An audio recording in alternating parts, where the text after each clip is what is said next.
ನನ್ನ ಕಡೆಯಿಂದ big Boss Kannada season 12 ನ 5th ಎಪಿಸೋಡಿನ ಸೆಕೆಂಡ್ ಪ್ರೋಮೋ ಆಯ್ತಾ. ನಿಮ್ಗೆ ತುಂಬಾ ಲೇಟ್ ಆಗಿ ಆಗ್ತಾ ಇದ್ದೀನಿ, ಇಟ್ಸ್ ಓಕೆ. ಈ ಪ್ರೋಮೋದ ಬಗ್ಗೆ ಹೇಳೋದಕ್ಕಿಂತ ಮುಂಚೆ ಲೈವ್ ಅಲ್ಲಿ ಎಲ್ಲದನ್ನು ಒಂದ್ ಕಡೆಯಿಂದ ಫಟಾಫಟ್ ಹೇಳ್ಕೊಂಡು ಹೋಗ್ತೀನಿ. ಇವತ್ತು ಬಿಗ್ ಬಾಸ್ ಕನ್ನಡ ಸೀಸನ್ 12 ನ ಫಸ್ಟ್ ನಾಮಿನೇಷನ್ ಪ್ರಕ್ರಿಯೆ ನಡೀತು. ನಾಮಿನೇಷನ್ ಪ್ರಕ್ರಿಯೆಯಲ್ಲಿ ನಿಜವಾಗ್ಲೂ ಎಲ್ಲರ ತಂಡವಾಳ ಆಯ್ತು. ಯಾರ್ಯಾರ ಮನ್ಸಲ್ಲಿ ಏನೇನಿದೆ, ಯಾರ್ಯಾರು ಯಾವ ರೀತಿ ಗೇಮ್ ಆಡ್ತಾ ಇದ್ದಾರೆ, ಯಾರ್ಯಾರು ಗುಂಪುಗಾರಿಕೆ ನಡೆಸ್ತಾ ಇದ್ದಾರೆ, ಯಾರ್ಯಾರ ಮಧ್ಯ ಒಂದು ಒಳ್ಳೆ ಕೋಆರ್ಡಿನೇಷನ್ ಇದೆ, ಒಳ್ಳೆ ಬಾಂಡಿಂಗ್ ಇದೆ ಅನ್ನೋದು ಬಿಗ್ ಬಾಸ್ ಕನ್ನಡ ಸೀಸನ್ 12 ನ ಫಸ್ಟ್ ನಾಮಿನೇಷನ್ ಅಲ್ಲೇ ಗೊತ್ತಾಯ್ತು. ನಿನ್ನ ವಾರದ ಕತೆ ಕಿಚ್ಚನ ಜೊತೆ ಆದ್ಮೇಲೆ ಏನು ಬೇಡಿ ಹಾಕೊಂಡಿದ್ದಾರೆ, ಅವರೆಲ್ಲ ಸಿಂಗಲ್ ಆದ್ರೆ ಆಟ ಮಾತ್ರ ನೆಕ್ಸ್ಟ್ ಲೆವೆಲ್ಗೆ ಹೋಗುತ್ತೆ ಅನ್ನೋದು ಈ ಫಸ್ಟ್ ನಾಮಿನೇಷನ್ ಅಲ್ಲೇ ಗೊತ್ತಾಯ್ತು. ಓಕೆ, ಮಲ್ಲಮ್ಮನಿಗೆ ಏನು ಗೊತ್ತಾಗಲ್ಲ ಅನ್ನೋರಿಗೆ ನಾನು ಒಂದು ವಿಷಯನ ಹೇಳಕ್ಕೆ ಇಷ್ಟಪಡ್ತೀನಿ. ಮಲ್ಲಮ್ಮ ಮುಗ್ದೆ, ಮಲ್ಲಮ್ಮ ಹಳ್ಳಿಯಿಂದ ಬಂದಿರೋರು. ಆದರೆ ಮಲ್ಲಮ್ಮ ಆಯ್ತಾ ನಿಜವಾಗ್ಲೂ ನಾಮಿನೇಟ್ ಮಾಡಬೇಕು ಅಂತ ಅಂದ್ಕೊಂಡಿದ್ರೆ ಮಲ್ಲಮ್ಮ ಬೇರೆ ಯಾರನ್ನ ಬೇಕಾದ್ರೂ ನಾಮಿನೇಷನ್ ಮಾಡ್ಬೋದಿತ್ತು, ಯಾರನ್ನ ಬೇಕಾದ್ರೂ ನಾಮಿನೇಟ್ ಮಾಡ್ಬೋದಿತ್ತು ಮಲ್ಲಮ್ಮ. ಆದ್ರೆ ಮಲ್ಲಮ್ಮ ಕೂಡ ಗಿಲ್ಲಿನ ನಾಮಿನೇಟ್ ಮಾಡಿದ್ದು ನನಗೆ ಇಷ್ಟ ಆಗ್ಲಿಲ್ಲ. ಯಾಕೆ ಅಂತಂದ್ರೆ ಎಲ್ಲರೂ ಟಾರ್ಗೆಟ್ ಮಾಡ್ತಿದ್ದಾರೆ ಗಿಲ್ಲಿ ನಟನ್ನ, ಕಾವ್ಯನ್ನ ಎಲ್ಲರೂ ಆಯ್ತಾ ಟಾರ್ಗೆಟ್ ಮಾಡ್ತಿದ್ದಾರೆ. ಎಲ್ಲರೂ ಒಂಥರ ಹೆಂಗೆ ಅಂತಂದ್ರೆ ಅವ್ರನ್ನ ಒಂಥರ ಮಾಡ್ತಾ ಇದ್ದಾರೆ. ಆದ್ರೆ ಈ ಮಲ್ಲಮ್ಮ ಕೂಡ ಗಿಲ್ಲಿ ನಟನ್ನ ಆಯ್ತಾ ಎಲ್ಲದ್ರಲ್ಲಿ ನಂದೊಂದಿರ್ಲಿ ಅಂತೇಳಿ ನಾಮಿನೇಟ್ ಮಾಡಿದ್ದು ನನಗೆ ಇಷ್ಟ ಆಗ್ಲಿಲ್ಲ. ಇಟ್ಸ್ ಓಕೆ, ಮಲ್ಲಮ್ಮನ ಅಭಿಪ್ರಾಯ. ಓಕೆ, ಬೇರೆಯವ್ರನ್ನ ಯಾಕೆ ನಾನು ದುಶ್ಮನ್ ಮಾಡ್ಕೊಳ್ಳೋಣ. ಗಿಲ್ಲಿ ಆದ್ರೆ ಯಾರು ಏನೇ ಮಾಡಿದ್ರು ಮಕ್ಕುಗುದ್ರು, ಬೈದ್ರು, ಯಾರು ಏನೇ ಮಾಡಿದ್ರು ಪಾಪ ನಿಷ್ಕಲ್ಮಶವಾದ ಆಯ್ತಾ ಮನಸ್ಸು ಅಂದ್ರೆ ಅದು ಗಿಲ್ಲಿ ನಟಂದು. ಮಲ್ಲಮ್ಮನಿಗಿಂತ ನಿಷ್ಕಲ್ಮಶವಾದ ಮನಸ್ಸು ಯಾರಿಗಾದ್ರೂ ಇದೆ ಅಂದ್ರೆ ಅದು ಗಿಲ್ಲಿ ನಟಂದು. ಓಕೆ, ನಾನು ಓಪನ್ ಆಗಿ ಹೇಳ್ತೀನಿ, ಸರಿನಾ. ಗಿಲ್ಲಿ ನಟನ್ನ ಈ ಫಸ್ಟ್ ನಾಮಿನೇಷನ್ ಅಲ್ಲಿ ಎಷ್ಟು ನಾಮಿನೇಟ್ ಮಾಡಬೇಕು ಅಷ್ಟೆಲ್ಲ ನಾಮಿನೇಟ್ ಮಾಡಿದ್ರು ಗಿಲ್ಲಿ ನಟನ್ನು ಮತ್ತು ಕಾವ್ಯನ್ನು, ಸರಿಯಾ. ಈಗ ಇನ್ನೊಂದು ವಿಷಯ ಹೇಳಕ್ ಇಷ್ಟಪಡ್ತೀನಿ. ಕಾವ್ಯ ಮತ್ತು ಗಿಲ್ಲಿ ನಟನ ಮಧ್ಯ ಒಂದು ಬಾಂಡಿಂಗು ಬೆಳೀತಾ ಇದೆ. ಗಿಲ್ಲಿ ನಟನ್ಗೆ ನಿಧಾನವಾಗಿ ಕಾವ್ಯನ ಮೇಲೆ ಒಂದು ಕ್ರಶ್, ಒಂದು ಸಾಫ್ಟ್ ಕಾರ್ನರ್ ತಾನಾಗೆ ಬರ್ತಾ ಇದೆ ಗಿಲ್ಲಿ ನಟನ್ಗೆ. ಇವತ್ತು ನೋಡಿದಾಗ ನನಗೆ ಹಂಗ ಅನ್ನಿಸ್ತು.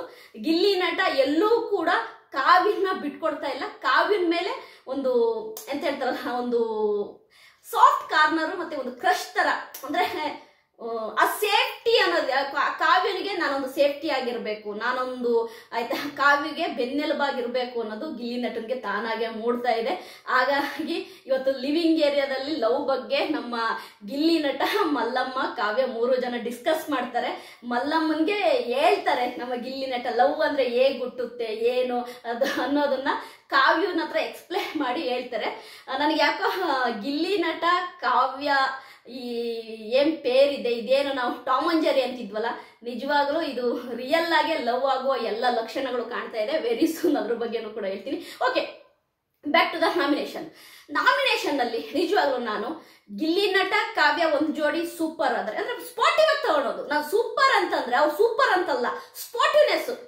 ಯಾರು ನಾಮಿನೇಷನ್ ಮಾಡಿದ್ರು ಸ್ಪಾಟಿವ್ ಆಗಿ ತಗೊಳೋ ಕೆಪಾಸಿಟಿ ಇದೆಯಲ್ಲ ಅದನ್ನ ನಾನು ಹೇಳ್ತಿರೋದು. ಅದೇ ರೀತಿ ಸ್ಪಂದನಾ ಸೋಮಣ್ಣ ನಮ್ಮ ಮಾಡುವವರು. ಯಾಕೆಂದ್ರೆ ಎಲ್ಲಾರು ಮುಗಿಬಿದ್ದು ನಾಮಿನೇಷನ್ ಮಾಡಿದಾಗ ಅದನ್ನ ಸ್ಪಾಟಿವ್ ಆಗಿ ರಿಸೀವ್ ಮಾಡ್ಕೊಂಡ್ರಲ್ವಾ. ಸ್ಪಂದನಾ ಸೋಮಣ್ಣ ಆಗಿರ್ಬೋದು, ಅದೇ ರೀತಿ ಮಾಡೋ ಅವರಾಗಿರ್ಬೋದು, ಗಿಲ್ಲಿ ನಟ, ಕಾವ್ಯ. ನಾನು ಯಾಕೆ ಇವ್ರ ಹೆಸರುಗಳನ್ನ ತುಂಬಾ ನಿಮಗೆ ಒತ್ತಿ ಹೇಳ್ತಾ ಇರ್ತೀನಿ ಅಂತಂದ್ರೆ ಆ ಸ್ಪಾಟಿವ್ನೆಸ್, ಆ ಪಾಸಿಟಿವ್ ಆಗಿ ರಿಸೀವ್ ಮಾಡ್ಕೊಳ್ಳೋದಿದೆಯಲ್ಲ ಅದು ಬೇಕಾಗಿರೋದು. ಒಂದು ಕಂಟೆಸ್ಟೆಂಟ್ ಬೇಕಾಗಿರೋದು ಆಯ್ತಾ ಎಲ್ಲದಕ್ಕೂ ಎಗರ್ಕೊಂಡು ಹೋಗೋದಲ್ಲ, ಎಲ್ಲದಕ್ಕೂ ನಾನೇ ಹಂಗ್ ಹೋಗೋದಲ್ಲ.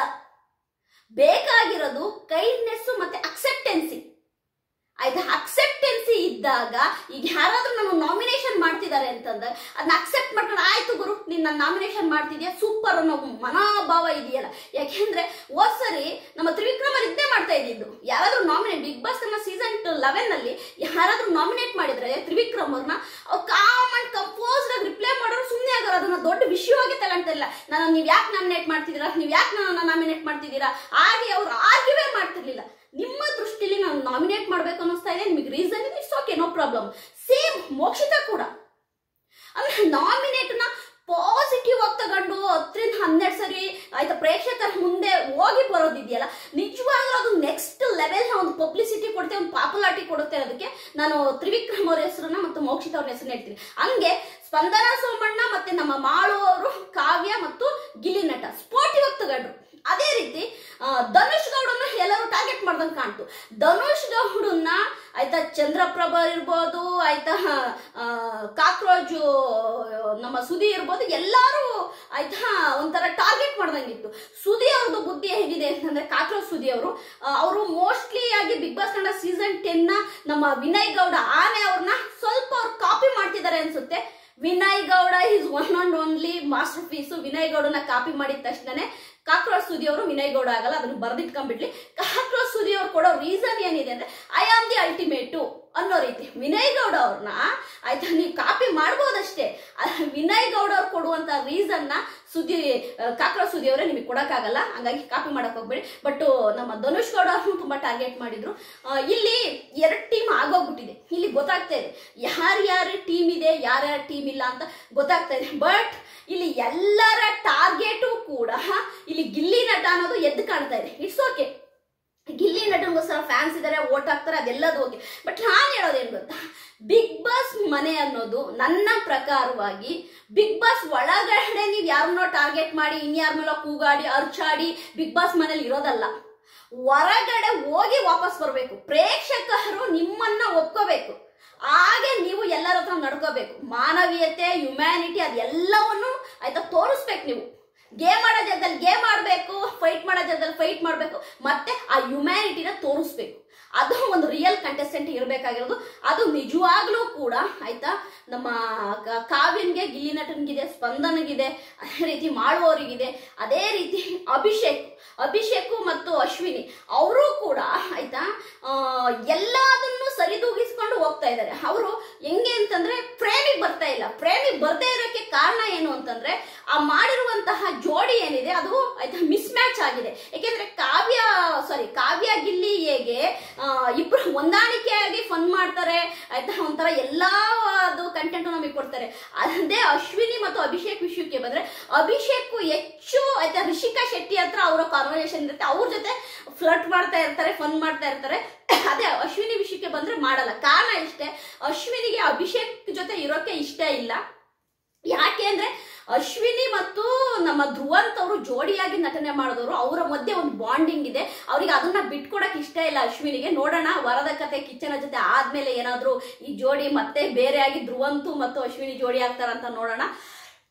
ಇವತ್ತು Bigg Boss Kannada season 12 first nomination ನಲ್ಲೇ ನನಗೆ ಒಂದು ಕ್ಲಿಯರ್ ಪಿಕ್ಚರ್ ಸಿಕ್ತು. ಬಿಗ್ ಬಾಸ್ ಕನ್ನಡ ಸೀಸನ್ 12 ಅಲ್ಲಿ ಎಲ್ಲರೂ ಗೇಮ್ ಆಡಕ್ಕೆ ಬಂದಿರೋದು, ಯಾರು ಮಾವ ಮಚ್ಚ ಯಾರು ಇಲ್ಲ, ಎಲ್ಲಾ ಗೇಮ್ ಆಡಕ್ಕೆ ಬಂದಿರೋದು. ಒಟ್ಟಾರೆಯಾಗಿ ಗೇಮು ಹಿಂಗಿದ್ದಿದ್ದು ಹಿಂಗ್ ಟರ್ನ್ ಆಯ್ತು. ಒಂದೇ ಒಂದು ನಾಮಿನೇಷನ್ ಅಲ್ಲಿ ಹಿಂಗಿದ್ದಿದ್ ಗೇಮು ಒಂದೇ ಸರಿ ಟರ್ನ್ ಆಯ್ತು. ಈಗ ಎಲ್ಲಾರ ಬಂಡವಾಳನು ಕೂಡ ತಂಡವಾಳ ಆಯ್ತು. ಎಲ್ಲಾರ ಮನ್ಸಲ್ಲೂ ಎಲ್ಲಾರ ಮೇಲೆ ಜಿದ್ದಿದೆ, ಎಲ್ಲಾರ ಮೇಲೂ ಆಯ್ತಾ ಈ ನನ್ ಮಗ ಫಸ್ಟ್ ಹೋಗ್ಬೇಕು ಅನ್ನೋ ಒಂದು ಆ ಮೆಂಟಾಲಿಟಿ ಎಲ್ಲಾರ ಮನ್ಸಲ್ಲೂ ಇದೆ. ಒಟ್ಟಾರೆ ಗಿಲ್ಲಿ ನೀನ್ ರಾಕ್ ಗುರು.